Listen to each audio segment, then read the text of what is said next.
Good afternoon mga Bisaya at saka yung hindi mga Bisaya diyan.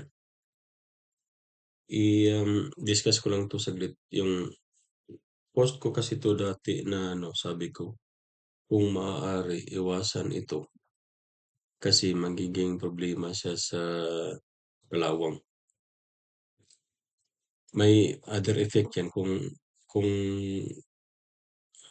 um, sa design kasi kung ginagamit mo yung roof as roof diaphragm, magiging problema yan pero i-ano lang natin, kasi medyo technical na yun, ang anuhan na lang natin dito is yung kakalawangin kasi yan yung maintindihan niya ng lahat. Sabi ko na kung maaari, hindi ko naman sinabi na mali ito kasi ba bahay nga namin ganyan eh. Pero ang sabi ko is kung maaari iwasan yung direktang naka-attach yung ano kasi kakalawangin magiging problema yan ng bakal bibitak yan. So yung ano may nag-comment na hindi naman daw expose yung ano, yung bakal kasi may roof naman daw. Sabi ko, hindi naman yan yung ibig sabihin ng exposure. Ang ibig sabihin ng exposure is exposure sa environment. Lalo na kung halimbawa yung bahay mo is malapit sa ano, malapit sa dagat. Kasi ang sabi ko, ito yung nilagay ko na lang dito yung anong dahilan kung bakit may corrosion. So, ang sabi dito is kakalawangin yung metal kung ang ion reacts with oxygen and water or moisture in the air. So kung lalo na sa atin, humid sa atin, 'di ba? Palaging yung moisture ano niya is mataas. Pag ano yan, mag-mix yan ng oxygen, um, at saka yung oxygen water at saka yung metal, magkaroon yan ng tinatawag na oxidation. Ito, yan yung mag-umpisa ng ano.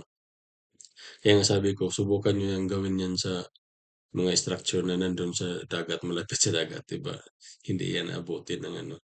Kasi yung kalawang naman, merong tinatawag yan na ano, rate of corrosion. Meron yan. Micromillimeter yan or micrometer per year. Meron yang nakalimutan ko na hinanap ko nga yung ano. Kasi may ginawa akong ano, assessment ng shed dito na yung structure na ano, um, ano tawag nila yung meron siya kasi silang yung imbakan kasi dito ng asin, yung ginagamit na pampatunaw ng isno. Ah, teka muna.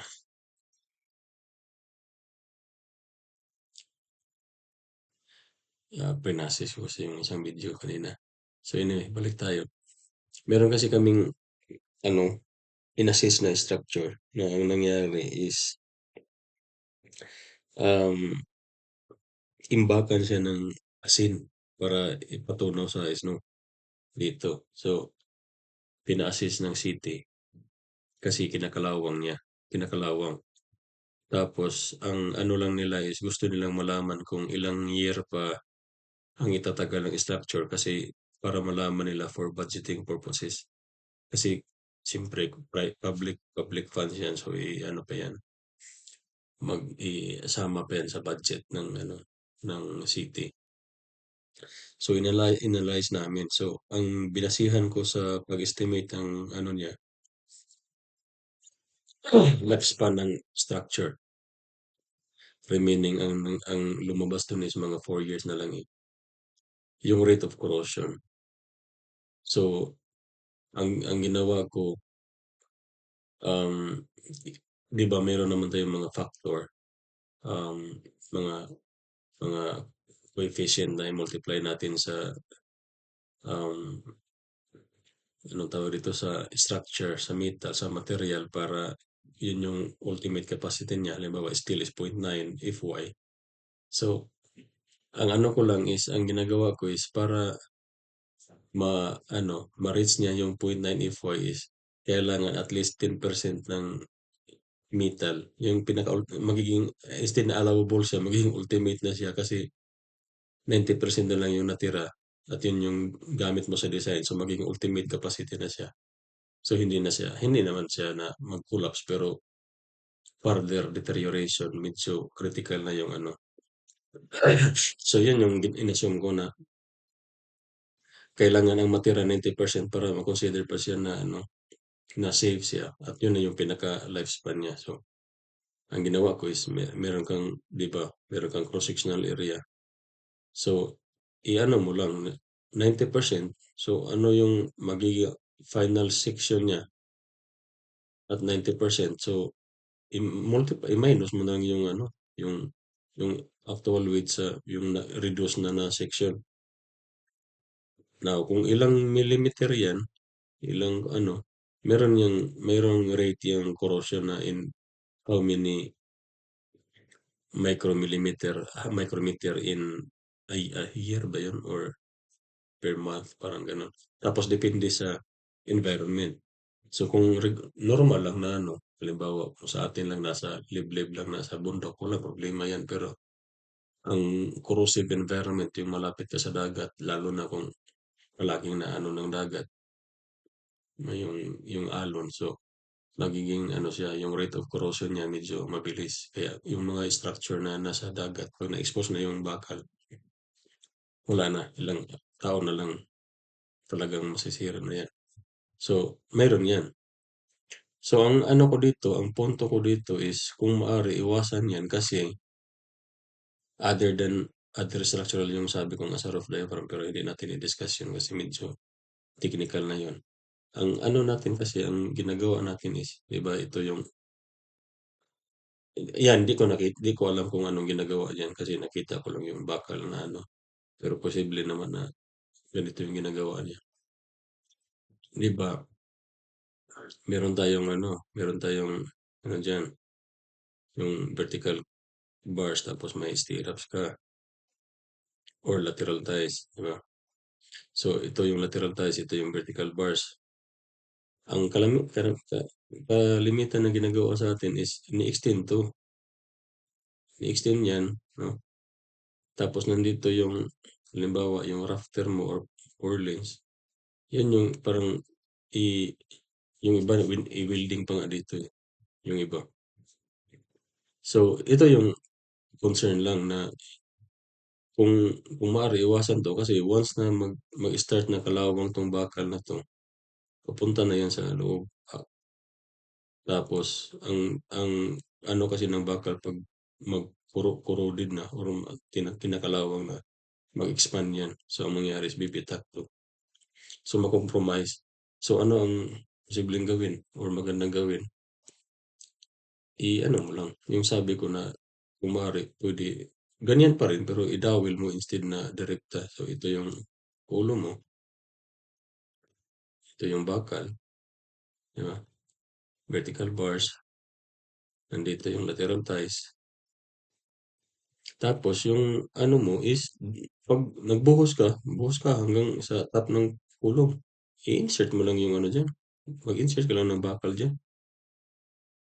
Once ma-insert mo yung bakal, hindi yan attached dito, pero kung maaari as close as possible dito sa vertical bars mo pero hindi siya puwede mag-ano, kasi kung mag-touch yan, halimbawa tie wire mo, gano'n pa rin, useless.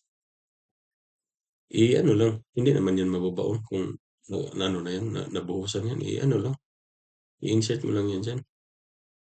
Tapos once ano na, yun na yung ano mo, gagamitin na pang ano, i-welding mo yan yung i-bend mo yung bakal tapos i-welding. Ang importante lang hindi siya direkta ano, so kung halimbawa sa plan view, ito yung plan view, cross section ng ano mo, tapos nandito yung main vertical bars mo. Apat, halimbawa apat lang, ganyan, or anim. So, ang gagawin mo diyan is i-insert mo lang diyan.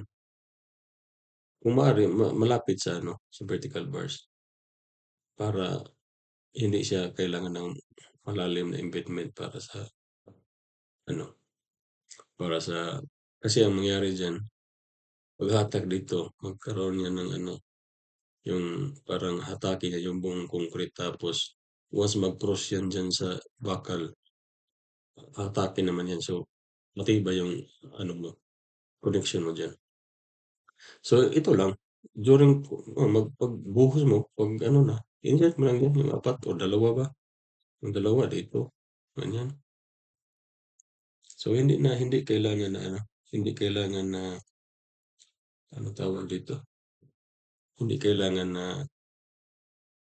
um, or kung maaari hindi puwede 'wag mong i-extend yung bakal diyan kasi masisira yan.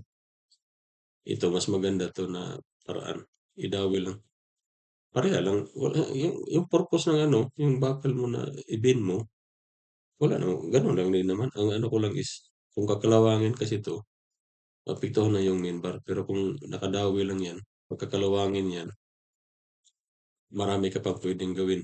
Puwede ka maglagay ng ano, puwede kang maglagay ng angle bar dito tapos yung anchor bolt mo diyan. So, puwede rin ganyan na paraan or, um, ganyan instead anchor bolt, mag-drill ka diyan tapos bakal na 16 tapos lagyan ng epoxy o 'di pupuwede din.